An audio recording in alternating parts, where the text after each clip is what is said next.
The Spectra V3 display provides a wealth of information about the current settings of the detector and targets that you're detecting. Here in the center portion of the display, you can see we're in the coin and jewelry program. The triangle is indicating that it's a modified version of coin and jewelry. On the status bar, we have a light bulb indicating that the backlight is also on. When a target is detected, like your quarter here, first, of course, you're looking for a solid, repeatable beep upon multiple passes. The spectrograph shows all three frequencies. The lowest spectrograph, or the bottom one, is the lowest frequency. Center frequency, the top one's the high frequency. Because the quarter is in the high range, you can see that fades the low frequency spectrograph fades the last, or lingers the longest. High frequency fades first, center frequency, then the lower frequency. You also see the depth in inches here, an icon of the likely target, and the VDI number.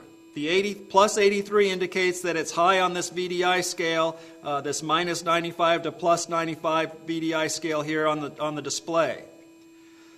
You also see the discrimination pattern for coin and jewelry, red being the rejected targets, green being the accepted targets. Now when we go to the pinpoint mode, trigger squeezed and held, I'm going to lock the pinpoint mode by squeezing, holding the trigger, pressing and holding enter, and then releasing the trigger. And you'll see that it's locked the pinpoint mode at this point.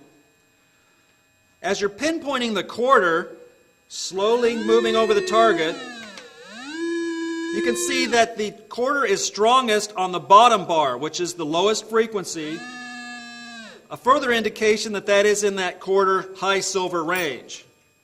Now on a gold ring, here on my white gold ring, if I go to pinpoint it, you can see the high frequency is the strongest, telling me that that's in that nickel gold range. On a brass type target, here we've got a brass target, the strongest pinpoint is the center frequency. The center frequency is strongest on your brass type targets. So low bar strongest on silver, copper, high-end targets. Top bar strongest on your gold type targets. Here you can see on my man's chain, much stronger on the top, high frequency. And then the center frequency strongest on your brass lead type targets.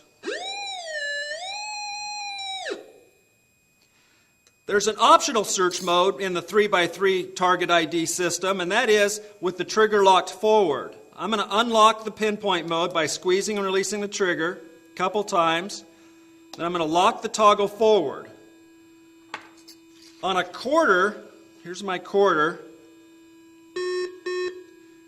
you can see the analyze mode is color-coded. Green is the lowest frequency, and it is strongest on the quarter. Again, your silver copper targets are going to come in strongest at your lowest frequency.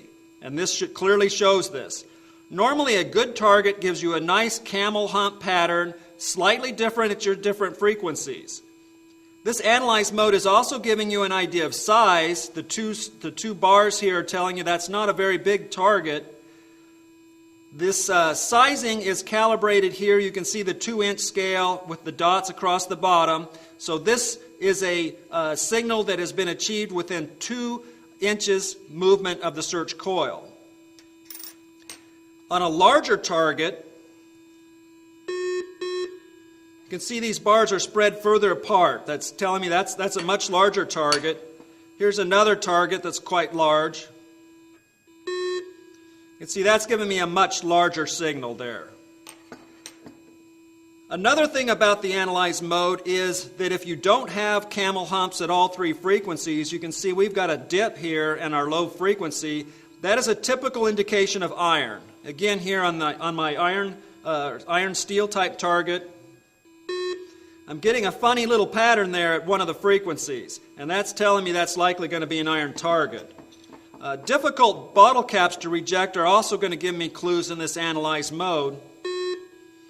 You can see I've got dips at 2 frequencies there. That's definitely not a very good target. Even though it may give me a solid tone and a good quarter indication like a lot of the old bottle caps do, Analyze is going to show you, often going to show you that that's an iron target by not having your camel humps like you normally do. Most all of your good alloys will give you the better pattern, a more consistent pattern at each of the frequencies. You can see here again, nice camel humps at all 3 frequencies. And again, your trashy type targets tend to give you dips in your pattern. And the sizing is also again very significant. Again, on my large steel here, much bigger target here on this spread. After you've analyzed the target, you can squeeze and release to return to a search mode or squeeze and hold to pinpoint.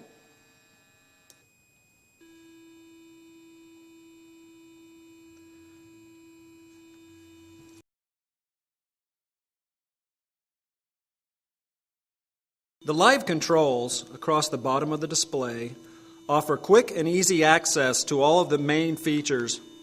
Simply arrow left and right and use the arrow up and down to make adjustments. Settings with a line under it are the standard preset settings for that program. These live controls are different depending on which program you select. In other words, coin and jewelry may have different live controls compared to Salt Beach. The live controls are called live because during the adjustment of any live control, the detector is still continuously operational. When you're on a live control, pressing zoom gives you an actual menu of that particular item. Zooming to a specific menu, it is not live. It will not respond to metal targets in a regular menu. In any regular menu, pushing the toggle switch on the grip forward will give you help bubbles for that particular item. So at this point, I can arrow through the menu and look at the help bubbles for each of these features. Squeeze and release the trigger to exit to a search mode. A program will be listed in the center lower portion of the display. A triangle indicates that the coin program has been modified. Going to another program, the triangle indicates it's been modified. The check mark indicates it is still at the standard original settings or the preset settings. If you'll note, there is no triangle under coin and jewelry. If I go back to the coin program, the triangle indicates that that has been modified from the original settings. That's both on the live search screen and also into the menus. Check mark means it's the standard settings. Triangle means it's been modified. Arrowing over to the sensitivity selection, a person will want to adjust their sensitivity when the detector becomes unstable. It's beeping for no apparent reason with the loop away from the ground. Can be external noise or problems with the ground mineralization. RX gain is the main way to adjust your sensitivity. That's the preamp. There's also a separate sensitivity for the all-metal program, or the all-metal mode. Trigger squeezed and pinpoint is an all-metal mode. And higher sensitivity settings will pinpoint deeper, but that also makes shallower targets harder to pinpoint. The discrimination sensitivity, that is for the motion discrimination mode, and that's another way to control both external interference and maximum depth. If you zoom on sensitivity, you have more features. TX Boost is a new one. This is going to significantly increase the transmitter. This is used for low mineralized ground. If you're getting a lot of overload, if you're getting a lot of unstable operation, you probably are not going to want to use Boost. If you're using Boost, you're going to press Enter. X in the box means it's on. It will increase your depth in low mineralized areas. Another way to deal with interference from external sources is your frequency selections. Under Frequency Live Control, I'm going to zoom. That's going to get me to the menu. I'm going to arrow down to the frequency offset. This is also going to reduce external noise. If the detector is noisy, beeping and bonking when the loop's not close to the ground, you can go to your frequency, zoom, and offset your frequency either a little bit higher than the standard settings or a little bit lower, and that will get rid of noise and may allow you to run your sensitivity settings a little bit higher.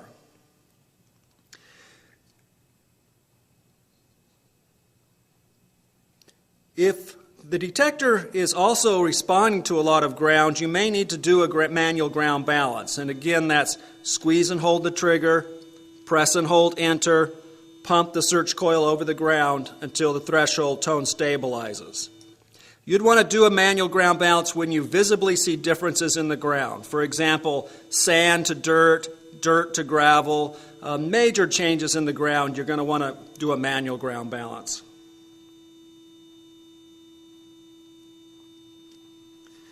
Under the discrimination section, I'm going to go to Discrimination Live Control, and I'm going to make an adjustment here. X in the box indicates you're going to respond to that VDI number. If you come to an area where there is no X in the box, that means you are rejecting that VDI number. You can simply press enter to change that specific VDI number to accept. Pressing enter again turns it to a reject, and you can go up and down the VDI scale and easily adjust your trash rejection by VDI number from the live controls. That'll automatically time out, or you can squeeze and release the trigger if you want to continue a little quicker.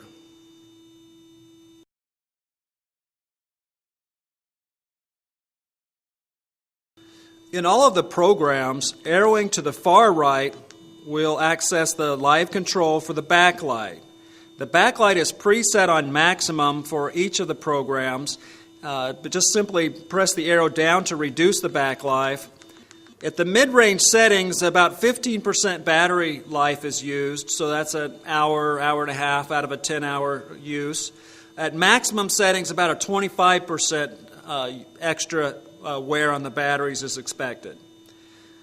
So that's a pretty economical backlight. Use it in any light condition to get a good view of the display information. And again, just arrow to the far right, up and down, adjust the backlight. You can trigger, or it'll automatically time out. It does tend to help for better visibility even in the bright sunlight. The backlight does seem to help a lot of people to see that display a little better.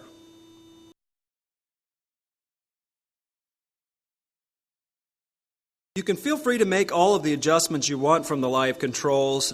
Going back to the programs, you can see again the triangle means that we've made modifications to the coin program. The check mark means that they are at the original or factory preset settings.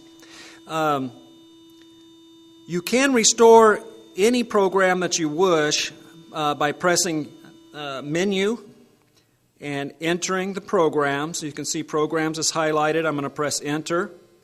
I'm going to arrow down to restore and press enter. Then it asks me which program I want to restore, and I'm going to restore the coin program. I'm going to menu tab to restore, press enter, and I've returned coin to the original settings. You can see it now has a check mark instead of a triangle, indicating that it is back on the original settings. Within any menu, triggering will back up. This backed me up to this menu level. If I trigger again, it goes back to the search mode. So you can restore any program quite easily, just going to programs and restoring under restore, and you're back to the original settings. The preset programs have been developed by experienced operators who have been involved in field testing. They're going to be very good settings for their described purpose. Of course, saltwater beach would be on the ocean-type beaches. Coin just for typical coins. Coin and jewelry is a little less trash rejection. You have a relic program, a prospecting program. Each of these programs acts and sounds significantly different, and the feature setup has already been arranged for you to be really good for that particular purpose. And again, you can just switch to them on the fly by selecting programs and using your arrow up and down. The switch is instantaneous, and it's shown which program you're in the lower center portion of the display. Again, check mark indicates it's at its original setting. Triangle indicates it has been modified.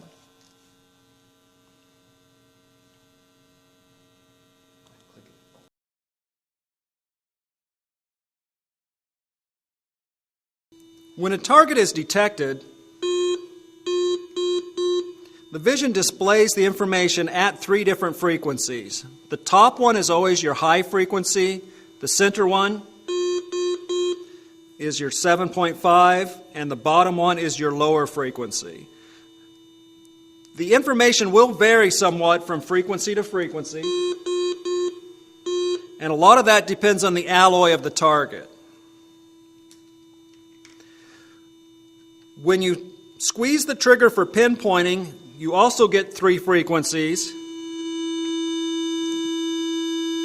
The strongest frequency is a good indicator of what type of alloy you're detecting. Again, the high frequency is your top number, and that is going to be stronger on nickel and gold. The bottom bar is your lowest frequency, and it is going to be stronger on your silver and your copper. So during the pinpoint mode, the bar that is the strongest reading is a good indicator of what type of alloy you're detecting. Releasing the trigger, you're going back to the search mode. To access the analyze mode, press the toggle switch forward. When you go to the analyze screen, you also have the information at each of the different frequencies. It's color-coded, and your color code is listed across the display. And again, which frequency is the strongest is a good indicator of what type of alloy you have. This particular target was strongest at the 22.5, which is your high frequency, nickel. So that's going to be much more likely to be a nickel or a jewelry or aluminum than another target. Let me show you another target here and analyze. Now you can see this target was strongest at 2.5, which is your lowest frequency, and that's an indicator of your silver and your copper type targets. Another thing interesting about analyze is the differences at the different frequencies. You can see here on an iron target you get a very distinctive different type of pattern with a large dip in it.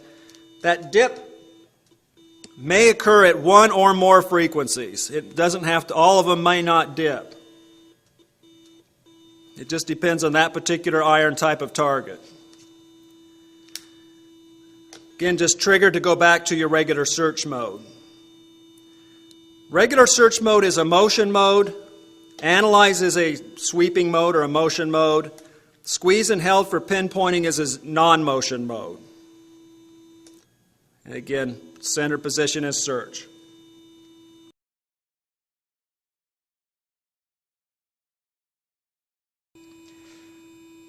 There's there's actually 4 different ways you can save your settings. Normally, if you make adjustments to the detector, if I change programs, if I use the live controls and change my volume up and down, those changes are automatically saved. So each time I come back to this coin and jewelry program, changes that I made are still there and still functioning.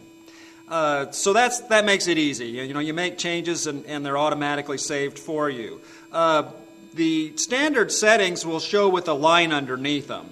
The program will show a triangle in front of it if it is a modified version of the original program. Now let me go back to programs here and let me go to my Salt Beach here. You can see the triangle in front of coin and jewelry, meaning it's modified. The check mark in front of the Salt Beach means that's the standard Salt Beach program. There's been no modifications to Salt Beach. I'm going back to coin and jewelry again. It has been modified because of the triangle. When you're in a menu, I'm going to go ahead and enter the standard menu, and I'm going to enter the programs. Again, you can see check marks mean that it's the standard program. The triangle means it has been modified, and coin and jewelry has been modified. Let me go back to the 6-block menu, and I'm going to go over to sensitivity and enter. You can see here, if I make my adjustments up and down on my RX gain, the check mark means 7 was the standard setting for that. 6 is not the standard setting for that program. You can see the triangle. And each of your settings are that way. It's going to show you what your standard setting is by a triangle or a check mark, triangle being the modified version. I'm going to go back to the search mode again. Now, there are advantages to saving settings. Let me go to my audio level, and I'm going to make an adjustment. The line under it means it's the standard setting. I'm going to increase my volume a little bit up to 50. No line under it means it's not the standard setting. But say I like that setting and I want to save it, and I don't want to save anything else, just that last thing that I did. So I go to audio, go to volume, turn it up. I'm going to press and hold enter and press menu. That brings up a new window here. And what I'm going to do is I'm going to arrow to save as default and enter. Now you can see a line appears under 50. I've just changed this program's standard volume setting to 50, and now it's going to indicate 50 with the line under it. Now a person might ask, why would I want to do that if the change is saved automatically? Well, now if I make further modifications to the program, the line under it's still going to tell me what my standard setting was. So there's some advantage to saving that individual change as a default for that program. Now, that's only going to change the last setting. That's called quick save. Again, it's menu, press enter, hold enter and press menu brings up that special window, and I can arrow to save as default and enter. Saves only the last change. If I make a lot of changes on my live controls, I can save all of them at once with quick save, but I have to go to programs. Then hold enter, press menu, brings up the window. I can go to save as default and enter. If I do a quick save under programs, it saves all the changes I made. Otherwise, quick save only saves the very last change you made. So you can quickly save one change, or you can go to programs and save everything as default. There's another way of doing it, and that's in the standard menu. I'm going to go ahead and press menu. First, I'm going to show you a restore. If I go to programs and enter, I can go down here to restore and enter, and then it's going to ask me which program I want to restore. I'm going to go ahead and restore coin and jewelry. I'm going to menu tab to restore and enter, and now you can see I've restored coin and jewelry. It now has the check mark, and it's back to the original settings that I have saved as defaults. The other way of saving is from a search screen. You can press menu twice, which goes to your information configure. You can go down to the expert menu and press enter, and you can enter the program section. And this has a regular save sequence, so I can go to save and press enter, and now it's going to say, okay, which of the program changes do I want to save? There's coin and jewelry, the changes to coin, the changes to Salt Beach. Which of these programs have I made changes that I want to save? I'm going to do it again for coin. Actually, I'm going to do it for coin and jewelry. Menu tab to save, enter. Now it's returned that to standard preset programs, or preset program, or my last saved sequence.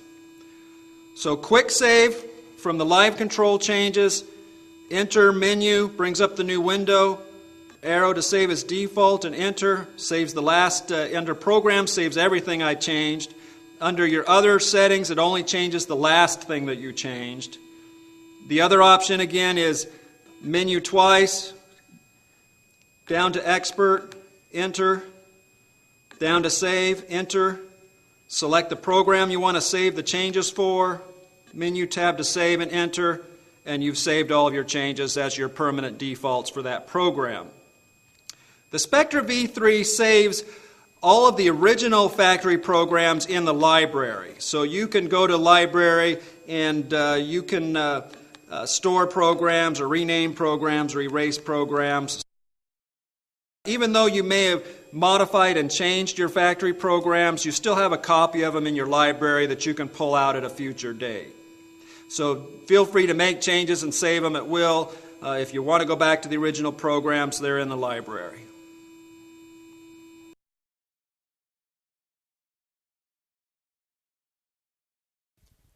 Your Spectra sound wireless headphone system has been designed from the ground up with a single purpose: to work perfectly with your Spectra V3 detector. Spectra sound is not an off-the-shelf system adapted for metal detection use. A single button on the headset turns Spectra sound on and off. All other functions are part of your Spectra V3. Dependable, comfortable, no delay real-time audio that matches perfectly your detector's sweep speed and speaker response. To set up, locate the battery door and open by turning counterclockwise to the open position. Install the two provided AA batteries. Take care to orient them properly. Replace the battery door and turn clockwise to the locking position.